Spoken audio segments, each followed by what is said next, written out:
আজকে আমরা শিখব রোমান নিউমেরালস বা বাংলায় বলা হয় যাকে রোমান সংখ্যা। এখানে এক কীভাবে লিখতে হয়, এইভাবে 1, 2 তাহলে কী হবে এরকম একই দুটো, 3 কী হবে 3 বার একই আই। কিন্তু 4 লিখলে একই জিনিস 4 বার লেখা যাবে না। তাহলে 4-এর নিয়মটা কি? দেখো 4-এর নিয়মের ক্ষেত্রে আগে 5টা আমরা শিখব। 5কে লিখি আমরা ভি দিয়ে। তাহলে 4 কী হবে 5 থেকে 1 বিয়োগ, আর 6 হবে 5-এর সঙ্গে 1 যোগ। যখনই এটা 5 5 মানে এটা ভি আর 1 মানে আই, তাহলে ভিআই, আর 5 আর 1 এটাও কিন্তু ভিআই।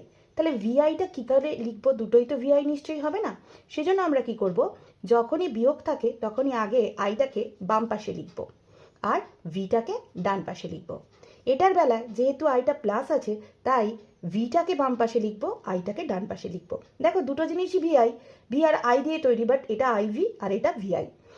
আরও একটা ভাবে তোমরা মনে রাখতে পারো, দেখো এখানে আই দিয়ে শেষ হয়েছে তাই এখানে আই দিয়ে শুরু আর ভি দিয়ে শেষ, আবার এখানে ভি দিয়ে শুরু তাই শেষ হয়েছে তাহলে এখানে ভি দিয়ে শুরু আই দিয়ে শেষ, এভাবেও তোমরা মনে রাখতে পারো। এরপর 7 কী হবে 5-এর সঙ্গে তাহলে 1 1, তাহলে ভি আই আই। 8 কত হবে 5-এর সঙ্গে 1 1 1, তাহলে ভি আই আই আই। দেখো এবার যখনই আমরা 9 লিখতে যাব, অলরেডি 3টে 3 লেখা হয়ে গেছে, তাহলে আমরা লিখতে পারবো না। এক্ষেত্রে আবার একটা অন্য নিয়ম, হ্যাঁ এক্ষেত্রে 10-এর নিয়মটা জানতে হবে।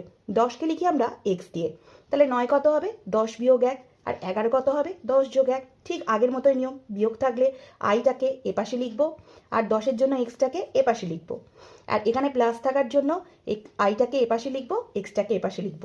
অন্যভাবেও দেখো এখানে এক্স দিয়ে আই দিয়ে শেষ হয়েছিল তাই আই দিয়ে শুরু এক্স দিয়ে শেষ, আবার এখানে এক্স দিয়ে শেষ হয়েছিল বলে এক্স দিয়ে শুরু আই দিয়ে শেষ, এভাবেও করতে পারো। এবার 10-এর সঙ্গে তোমরা এখানে 10 যোগ 1 যোগ 1ও ভাবতে পারো, অথবা 10 যোগ 2ও ভাবতে পারো।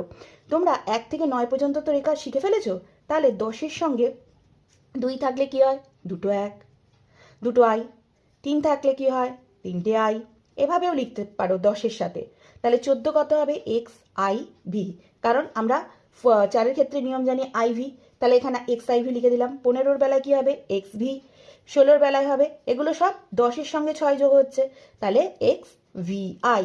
যেরকমভাবে 1 থেকে 9 পর্যন্ত নিয়মটা শিখেছো, এখানে 10-এর সাথে কেবলমাত্র সেই 19 পর্যন্ত একই নিয়মে করে যাবে, খালি 10-এর জন্য একটা এক্স আগে দেবে। তাহলে এটা হবে এক্স ভি আই আই, তারপর এটা হবে x V I I I, তারপর এটা 9-এর জন্য আমরা শিখে গেছি আই এক্স, তাহলে এটা হবে এক্স আই এক্স। আর 20-র বেলায় কি হবে দুটো 10, তার মানে আমরা এক্সকে কবার লিখবো দুবার, এক্স এক্স।